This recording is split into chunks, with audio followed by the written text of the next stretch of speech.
អកសក់នឹងតាណាអកសក់នឹងធ្វើអីថ្ងៃនេះខ្ញុំគឹមជីនឹងនៅអ្នកទាំងអស់គ្នាមកស្គាល់ហាងទីតាំងមួយកន្លែងនោះគឺ May Flora and Cafe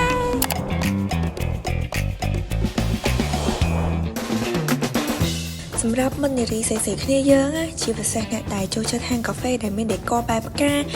ភេងខ្ជូតអាចសាកល្បងមកទីនេះបានបើនិយាយពីប្លង់ថតរូបស្អាតៗវិញនៅទីនេះមានទាំងនៅខាងក្រៅហាងនិងខាងក្នុងហាងដូចជាកញ្ចក់មានបើអីនេះជាដើមចំណែកទីនៅទីនេះវិញមានច្រើនប្រភេទដូចជាប្រភេទកាហ្វេ សូដា Frap, Fruity ជាដើមអ្នកខគ្នាមានឃើញទីនឹង3នៅមុខខ្ញុំមកឡើងតំណងហ្មងណាហើយឥឡូវខ្ញុំមកសាកភ្លក់មួយនេះមុនគេមួយនេះឈ្មោះរៀងវែងបន្តិចខ្ញុំសុំមើល mango please អត់ហើយនឹង boba តែ mango មានជាតិស្វាយក្នុងហ្នឹងត្រូវអត់មានដូចជាមានសាច់ស្វាយនៅក្នុងហ្នឹងមិនមែនគ្រាន់តែរបៀបទឹកស្វាយដែលគេដាក់មានរសជាតិធម្មតាណាហើយសម្រាប់គាត់មិញខ្ញុំញ៉ាំប៉ះសាច់ស្វាយមិញប៉ះអូគាត់គឺផ្លែកមែនតារបៀបមិនមែនថាគាត់ស្វិតដូចគេរបៀបថាគាត់ខាំទៅបាយហ្មងហើយមានជាតិទឹកនៅក្នុងហ្នឹងអញ្ចឹងឥឡូវយើងចូលដល់ drink មួយទៀតគឺ ice matcha berry latte កូរចឹងទៅដើម្បីចូលជាតិគ្នាខ្ញុំក៏កំបោចចង់ភ្លក់គ្រីមសិនហើយមកខ្ញុំកូរតទៀតគ្រីមគាត់ខាងលើនេះគ្រីម strawberry មានអារម្មណ៍ថាវាអត់ផ្អែមខ្លាំងពេកវាផ្អែមមកល្មម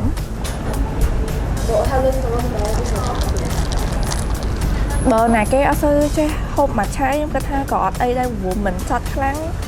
រសជាតិមកម៉មអូខេឥឡូវយើងចូលដល់ drink មួយទៀតdrink មួយទៀតនេះគឺឈ្មោះ lychee rose sparkling ហើយ drink មួយនេះក៏មានរបៀបរៀងគុជពណ៌ក្រហមនៅដាក់ពីលើដែរ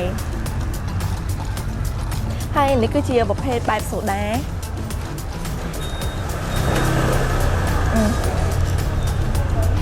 អូហើយសម្រាប់ drink មួយនេះវិញបើគុជ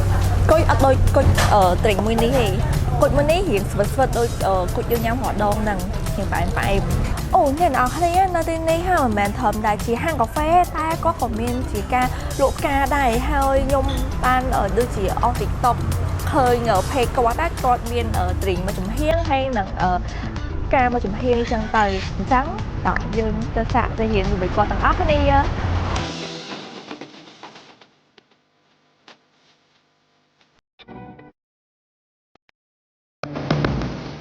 ហើយដូចដែលអ្នកគ្នាបានឃើញនៅលើតុអញ្ចឹងគឺមានស្លឹករុក្ខជាតិតូចធំហើយនឹងមានផ្កាប្រភេទផ្សេងៗគ្នាហើយតាមដែលខ្ញុំបានលើពីបងស្រីម្ចាស់ហាងគាត់និយាយថាផ្ការបស់គាត់គឺយកមកពីក្រៅប្រទេសហើយមើលឃើញដល់អូពិតជាស្រស់ប្លែកស្អាតមែនតាន